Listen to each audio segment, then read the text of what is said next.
Hello everyone, welcome to my channel. इस lecture में हम देखने वाले हैं प्रॉपर्टीज ऑफ डिटरमिनेंट्स के बारे में। तो आइए फर्स्ट प्रॉपर्टी देखते हैं। फर्स्ट प्रॉपर्टी क्या बोल रहा है? The value of determinant remains unchanged, ठीक है, if its rows and columns are interchange. मतलब रोज और कॉलम्स को आपस में अगर इंटरचेंज हम कर देते हैं तो डिटरमिनेंट के वैल्यू पर कोई असर नहीं पड़ता है। ठीक है, देखते हैं। जैसे जैसे मान लो ये दिया हुआ है, डिटरमिनेंट ऑफ निकालना है। मान लो हमारे पास अगर सेकेंड ऑर्डर डिटरमिनेंट देखते हैं तो 1 2 2 1। ये डिटरमिनेंट, इसका अगर डिटरमिनेंट निकालें तो इसका वैल्यू क्या आएगा? 1 - 4, ठीक है, इज इक्वल टू -3। ठीक है, अब ये फर्स्ट प्रॉपर्टी क्या बोल रहा है कि इनके रोज और कॉलम्स का आपस में इंटरचेंज कर दो। मतलब कि मतलब क्या करना है? ये रोज, ठीक है, और ये कॉलम्स आपस में इंटरचेंज कर देना है। मतलब कि रो 1 इंटरचेंज टू कॉलम 1। ठीक है, तो इंटरचेंज करने के बाद हमारे पास क्या आएगा? देखो, 1 और 2 को इंटरचेंज करेंगे तो 1 और 2 को रोज को कॉलम में लिख दो और कॉलम को रो में लिख दो, सेम आया। ठीक है, इसका डिटरमिनेंट निकालेंगे तो 1 - 4 इक्वल टू -3। तो दोनों का इंटरचेंज करने के बाद भी डिटरमिनेंट का वैल्यू सेम रहा। ठीक है, कोई फर्क नहीं पड़ा। तो फर्स्ट प्रॉपर्टी यही बोलता है कि अगर हम रोज और कॉलम्स को आपस में इंटरचेंज कर देते हैं, रोज की जगह कॉलम लिख दो, कॉलम की जगह रोज लिख दो, तो उसके बाद उसका जो वैल्यू होता है डिटरमिनेंट का, उसमें कोई भी चेंज नहीं आता है। ठीक है, तो यहाँ पर आप सेकेंड ऑर्डर का देख लिया, थर्ड ऑर्डर डिटरमिनेंट भी आप ले सकते हैं, उससे भी वैल्यू सेम आएगा। ठीक है, तो नेक्स्ट बढ़ते हैं प्रॉपर्टी नंबर 2।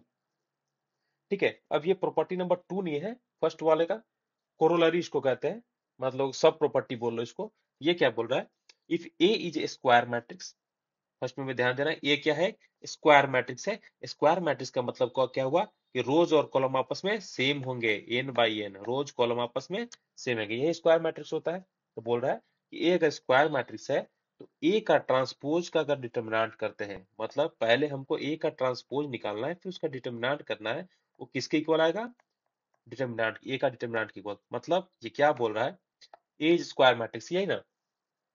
अब सेकेंड ऑर्डर, थर्ड ऑर्डर कुछ भी ले लो। मान लो यहाँ पे हम थर्ड ऑर्डर ले लेते हैं, एक इक्वल टू, अगर मान लो कोई हम मैट्रिक्स ले लेते हैं, ठीक है, ये कोई मैट्रिक्स हम ले लिए, मान लो 1 1 0 0 1 0 0 0 2।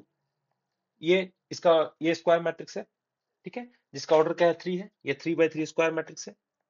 तब इसका फर्स्ट ऑफ ऑल हम क्या मान निकालते हैं? ट्रांसपोज निकालो। ए का ट्रांसपोज अगर हम निकालेंगे तो क्या आएगा? ट्रांसपोज में क्या होता है? ट्रांसपोज में क्या होता है? रोज कॉलम आपस में इंटरचेंज होता है। इसको लिख सकते हैं, ट्रांसपोज क्या होगा? 1 1 0 0 1 0 0 0 2। ठीक है, ए ट्रांसपोज हो गया।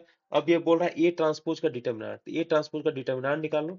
इसका जब डिटरमिनेंट हम निकालेंगे 1 1 0 0 1 0 0 0 2 का, हम, मैंने क्या बताया था आपको कि इसको रो वाइज ले जा सकते हैं या कॉलम वाइज ले सकते हैं।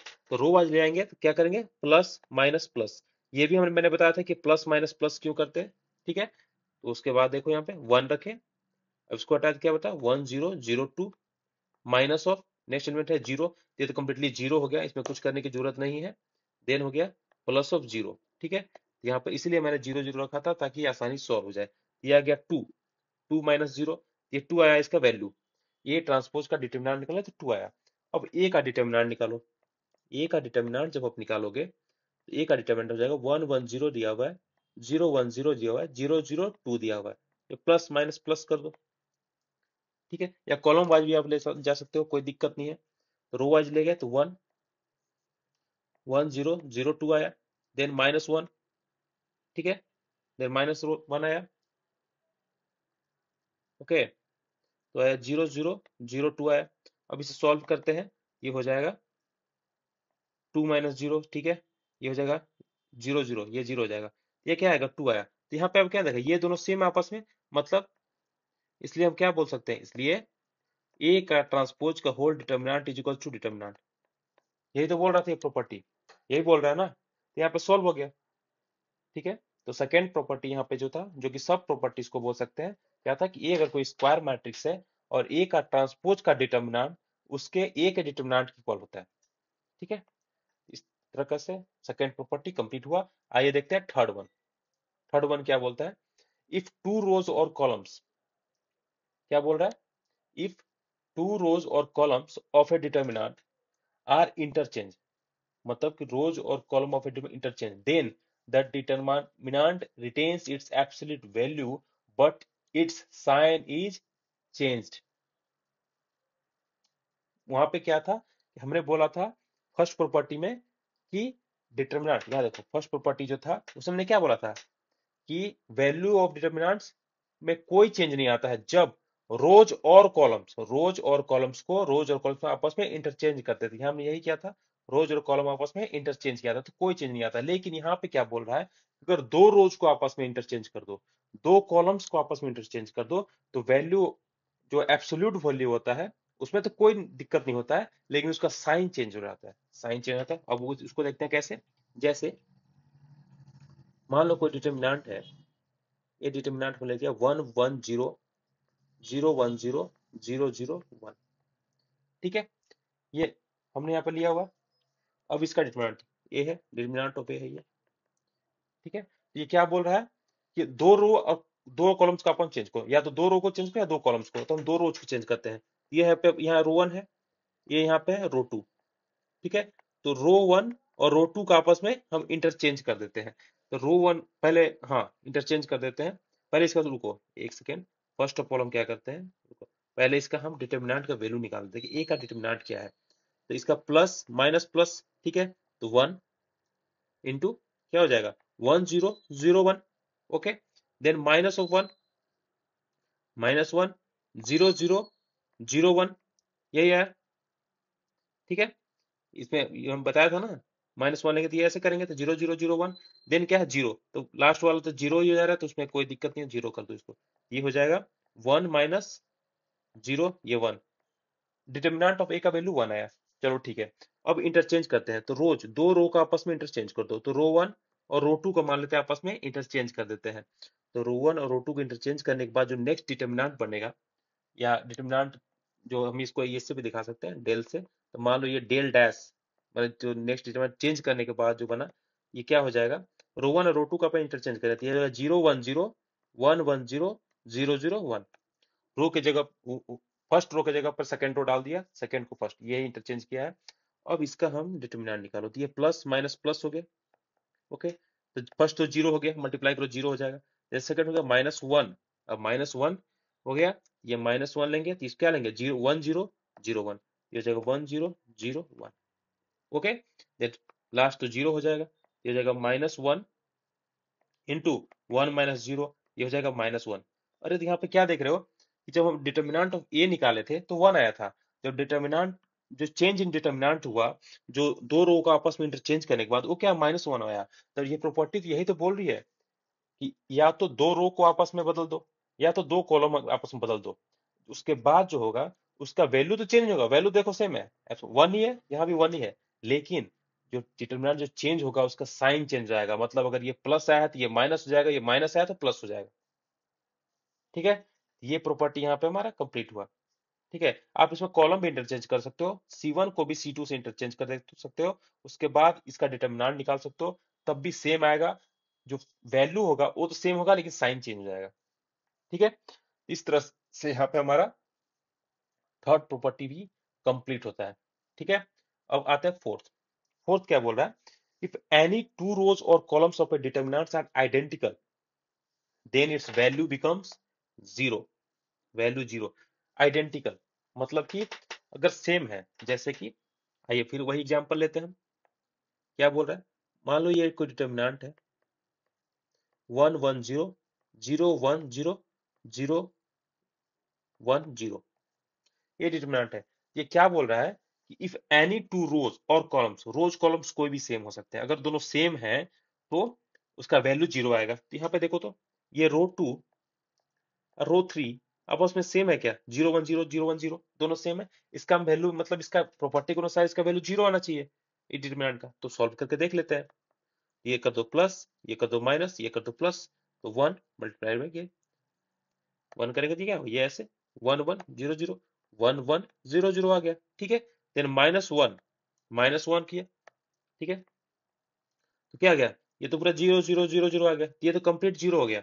और थर्ड भी देखो ये जीरो है, ये पूरा जीरो ही आएगा, तो करने की जरूरत नहीं है, ठीक है। तो 1 multiply by 1 into zero minus of, फिर 1 इंटू जीरो, तो क्या आ गया, equals to 1 into zero equal to zero.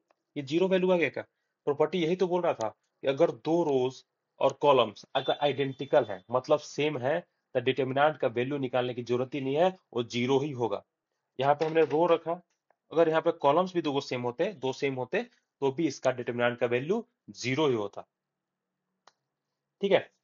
इसमें कोई भी परेशान होने की जरूरत नहीं है। ये हमारा फोर्थ प्रॉपर्टी था, ठीक है। अब देखते हैं हम लोग फिफ्थ प्रॉपर्टी। अब फिफ्थ प्रॉपर्टी क्या बोल रहा है, इफ ईच एलिमेंट ऑफ ए रो और ए कॉलम, ठीक है। इफ ईच एलिमेंट ऑफ ए रो और ए कॉलम, या तो रो का मल्टीप्लाई करो या कॉलम को, अगर हम of a determinant is multiplied by a constant k, then the value of the new determinant is k times the value of the original determinant। मतलब ये क्या बोल रहा है, इसको समझते हैं। जैसे मान लो कोई डिटर्मिनेंट दिया हुआ है a1 b1 c1 a2 b2 c2 a3 b3 c3, ये थर्ड ऑर्डर डिटर्मिनेंट है, ठीक है।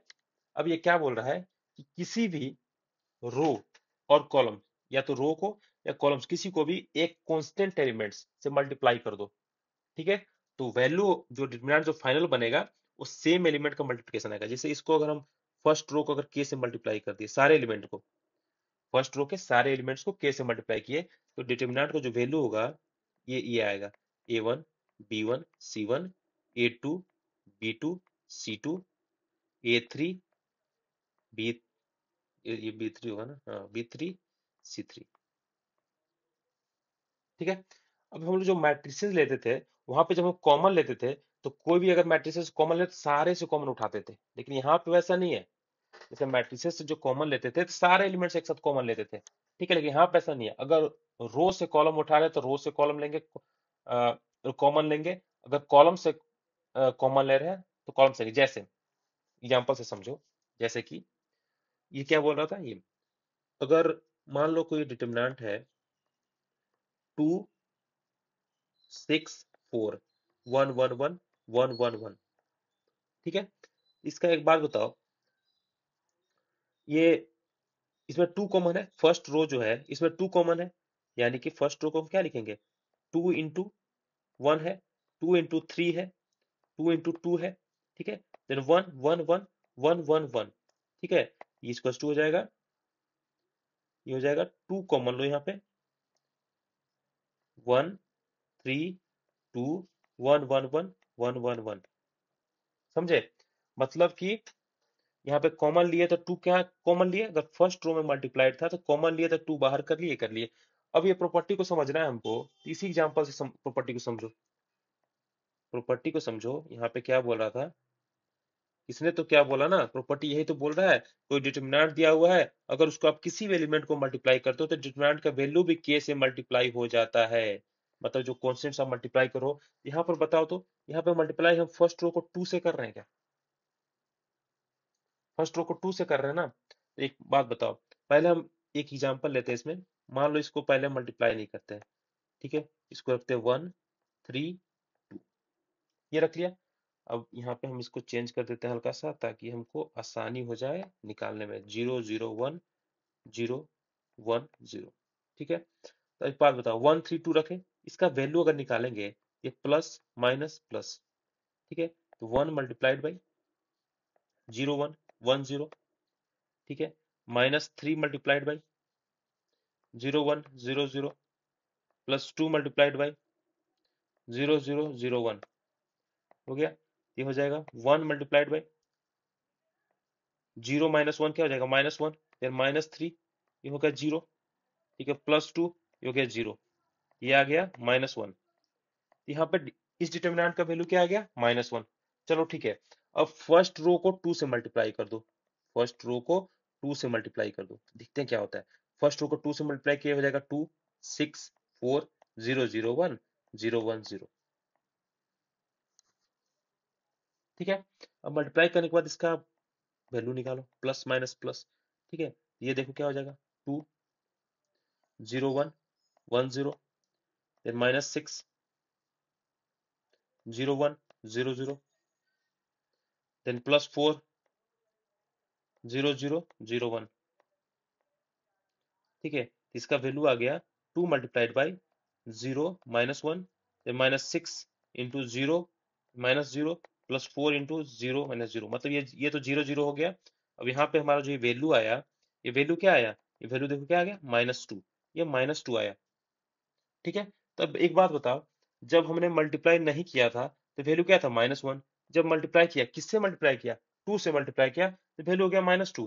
यानी कि ये जो वैल्यू हो गया, ये यहाँ देखो ये वैल्यू हो गया, ये 2 से मल्टीप्लाई हो गया कि नहीं हो गया, 2 से मल्टीप्लाई हो गया। तो यही तो बोल रहा है कि किसी भी एलिमेंट को, डिटरमिनेंट के किसी भी एलिमेंट को, रोज या कॉलम को जिससे मल्टीप्लाई करते हो, जिस कांस्टेंट से मल्टीप्लाई करते हो, तो उसका डिटरमिनेंट का जो फिक्स्ड वैल्यू है वो भी उसी कांस्टेंट से मल्टीप्लाई हो जाता है। ठीक है, यहाँ पे समझ गए होंगे आप ये प्रॉपर्टी क्या बोल रहा है। तो ये जो फिफ्थ प्रॉपर्टी था उसी का सब प्रॉपर्टी है ये। आइए उसको देखते हैं क्या बोल रहा है। बोल रहा है कि फॉर ए स्क्वायर मैट्रिक्स, ए कोई स्क्वायर मैट्रिक्स है, ठीक है, देन के ए का होल का determinant is equals to K to the power N into A का डिटरमिनेंट। इसको ऐसे समझते हैं, ये तो हम जान गए कि ये क्या बोल रहा है प्रॉपर्टी, इसको समझते हैं कि कैसे बोल रहे हैं। ठीक है, आइए क्या बोल रहा है, पहले हम ए को स्क्वायर मैट्रिक्स ले लेते हैं। ए को स्क्वायर मैट्रिक्स ले लो, जैसे 2 1 0 1, ए को स्क्वायर मैट्रिक्स है। ठीक है, ये बोल रहा है कि अगर स्क्वायर मैट्रिक्स को किसी कांस्टेंट से मल्टीप्लाई कर लेता है, तो मान लो कांस्टेंट हम लेते हैं के इज इक्वल्स टू 2। ठीक है, तो फर्स्ट में हम लेफ्ट हैंड साइड एलएचएस रखते हैं। ठीक है, एलएचएस में क्या बोला, के ए, तो के यानी कि 2 को मल्टीप्लाई करो मैट्रिक्स से, तो 2 1 0 1 मल्टीप्लाई किए, ये क्या बना, ये बना ये हमारे यहाँ पर ये हो जाएगा 4, ये हो गया 4 2 0 2, ये बन गया। अब इसका डिटरमिनेंट निकाल दो, तो डिटरमिनेंट निकालते 4 2 0 2, डिटरमिनेंट क्या आ जाएगा, 8 -2, 8 माइनस सॉरी 8 -0, ये जाएगा 8। ये एलएचएस आ चुका है, मतलब कि 2 इंटू जो स्क्वायर मैट्रिक्स है हमारा ए का होल का डिटरमिनेंट इज इक्वल्स टू हमारे पास 8 आ गया। अब आरएचएस क्या बोल रहा है कि के टू द पावर एन, के हम क्या रखें, 2 रखें, तो 2 to the power N, N क्या है, order of the matrix, order of matrix क्या है, 2 है, into determinant of A, determinant of A हम यहाँ पर निकालते हैं कि ए का डिटरमिनेंट, ये यहाँ पे ए का डिटरमिनेंट अगर हम निकालते हैं, ये क्या आ जा रहा है, 2 -0 यानी कि 2। ठीक है, तो इनटू डिटरमिनेंट ऑफ ए बोल रहा है, ये हो जाएगा 2 टू द पावर 2 हो जाएगा 4 इंटू डिटरमिनेंट ऑफ 2, ये हो जाएगा 8। तो LHS is equal to RHS आया कि नहीं आ रहा है। ठीक है, यहाँ पे हम एग्जांपल से यहाँ पे देख लिए ये क्या प्रॉपर्टी बोल रहा है। ठीक है, ये यहाँ पे इसका सब प्रॉपर्टी था, प्रॉपर्टी नंबर 5 का। आइए देखते हैं प्रॉपर्टी नंबर ऑफ 7। ठीक है, 7 क्या बोल रहा है, इफ एनी टू रोज और columns, if any two rows और columns of a determinants are proportional, यही बोल रहा है, if any two rows and or columns of A determinant are proportional, then its value is 0, then its value is 0। ठीक है, ये कैसे हुआ, ये देखते हैं। प्रोपोर्शनल का मतलब क्या होता है, प्रोपोर्शनल जैसे कि x is proportional to y है, इसका मतलब क्या हुआ कि जैसे जैसे x इंक्रीज करेगा वैसे वैसे y भी इंक्रीज करेगा। x को अगर हम 2 से बढ़ाते हैं तो y को भी 2 से ही बढ़ाना पड़ेगा, या इसको ऐसे भी लिख सकते हैं हम, x by y is equals to k, that is x is equals to k y, x is equals to k y. इसको बहुत ध्यान रखना, ये बहुत इंपॉर्टेंट है, अभी काम आएगा, x is equals to k Y. ठीक है, यहाँ पर रख लिया। ये प्रोपोर्शनल का मतलब होता है, प्रोपोर्शनल का मतलब कि x अगर y के प्रोपोर्शनल है तो जैसे जैसे x बढ़ेगा वैसे वैसे y भी बढ़ेगा। मतलब जैसे राम के पास अगर 10 लाख रुपए है और श्याम के पास भी 10 लाख रुपए या 12 लाख रुपए है, अगर राम का पैसा अगर मान लेते हैं कोई इंटरेस्ट से बढ़ता है, कहीं इन्वेस्ट करता है, वो राम का पैसा पर ईयर 2 लाख बढ़ता है, तो श्याम का पैसा भी पर ईयर 2 लाख ही बढ़ रहा है, तो दोनों आपस में प्रोपोर्शनल है। जैसे इसका 2 लाख बढ़ा उसका भी 2 लाख बढ़ा। ठीक है, इसको कहते हैं प्रोपोर्शनल। ठीक है, यहाँ पर जैसे एग्जांपल्स हम देख लेते हैं कि प्रोपोर्शनल का मतलब क्या हुआ। डेल्टा इज इक्वल्स टू हो जाएगा A1 B1 C1 A2 B2 C2 KA1 KB1 KC1। ठीक है, अब प्रोपोर्शनल देखो कैसे हुआ। A1 B1 C1 ये K से मल्टीप्लाई कर दे। अब ये दोनों आपस में प्रोपोर्शनल है, मतलब कि रो 1, ठीक है, और रो 2 और रो 3 आपस में प्रोपोर्शनल है। प्रोपोर्शनल कैसे है? A1 का वैल्यू अगर आप बढ़ाओ, ठीक है, A1 का वैल्यू में अगर हम कुछ इंक्रीज करते हैं तो सेम यहाँ K कांस्टेंट से मल्टीप्लाई, ये भी तो इंक्रीज करेगा। अरे भाई, अगर मान लो A1 इज इक्वल टू 2 है, इज इक्वल टू क्या होता है, K इंटू 2 है। ठीक है, तो A1 का वैल्यू को इंक्रीज कर देते हैं, इसको मान लो हम 3 बना दिए, तो जैसे जैसे ये इसके इक्वल है K कांस्टेंट से मल्टीप्लाई, तो ये भी तो होगा। ठीक है, तो वैसे ही सिंपल है।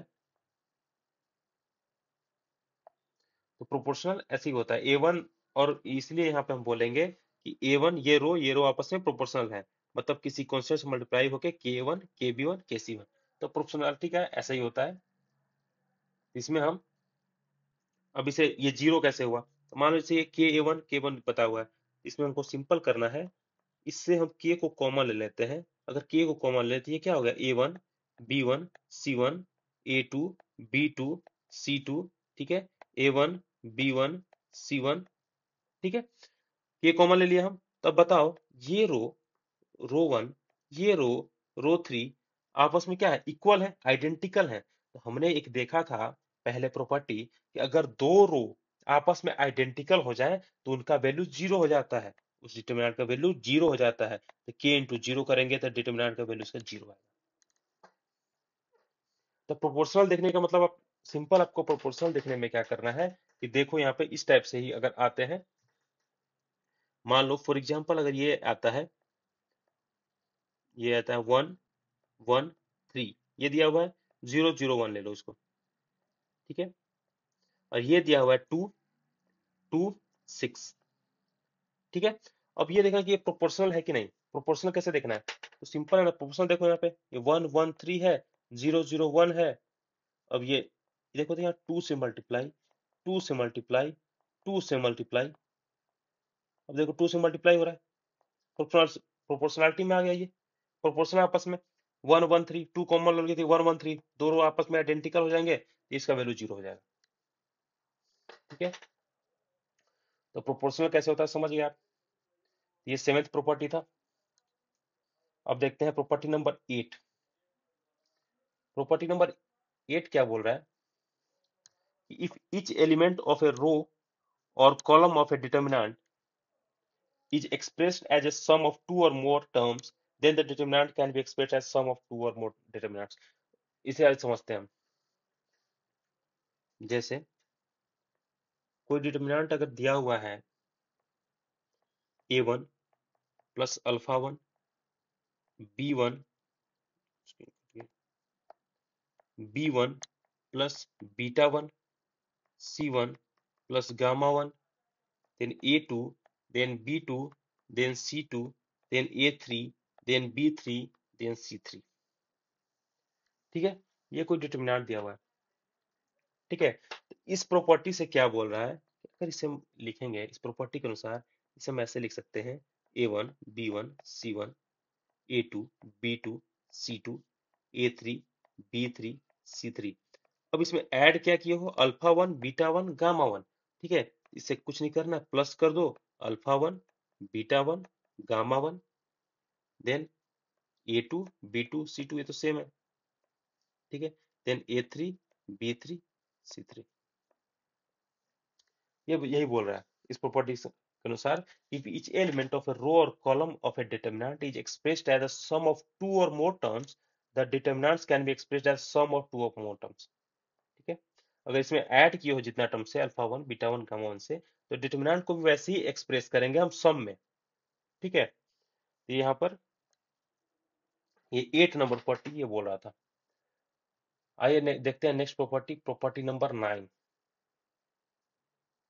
ये क्या बोल रहा है, if to any row or column of a determinant a multiple of another row or column is added, the value of the determinants remains the same। देखिए अब इसमें क्या बोल रहा है, ये डिटर्मिनेंट को दिया हुआ है, मान लो A1 B1 C1 A2 B2 C2 A3 B3 C3, ये है दिया हुआ है हमारे पास। अब ये बोल रहा है कि इस डिटर्मिनेंट में किसी और मतलब किसी और रो के मल्टीपल को ऐड कर, जिससे कि आप समझो, डायरेक्ट समझो इसको। जैसे अगर डेल्टा डैश है, ठीक है, अब क्या बोल रहा है,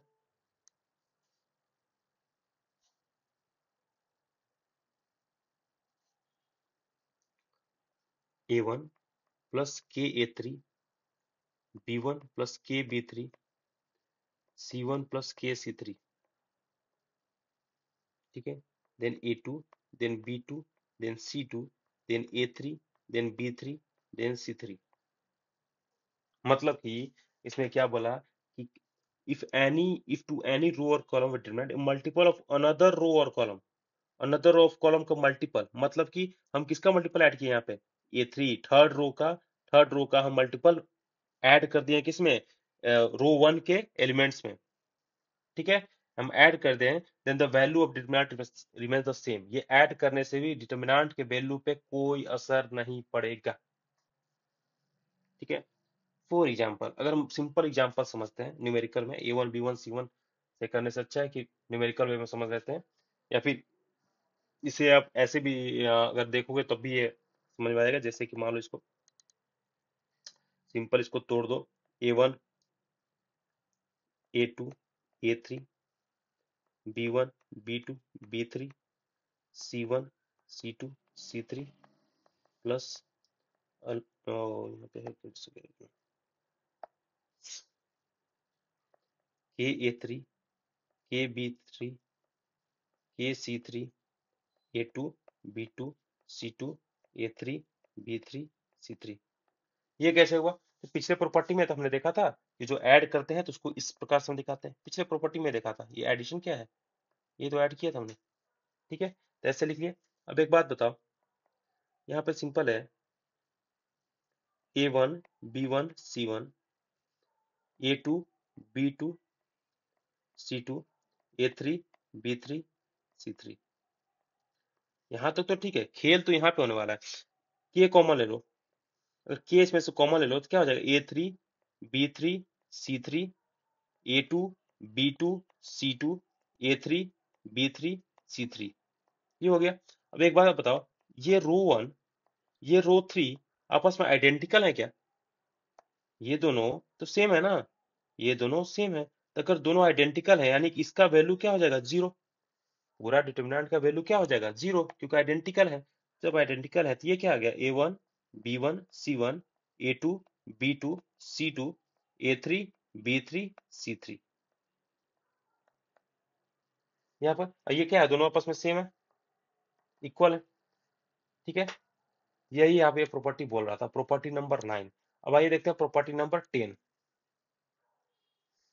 प्रॉपर्टी नंबर 10 क्या बोल रहा है, the sum of products, the sum of products of the elements of any row or column of a determinant with cofactors। देखिए कोफैक्टर्स अभी हमने पढ़ा नहीं है, आगे हम पढ़ेंगे तो इसको और अच्छे से हम समझा पाएंगे। Cofactors of the corresponding elements of any other row और column is zero। मतलब कि सिंपल जान जाइए कि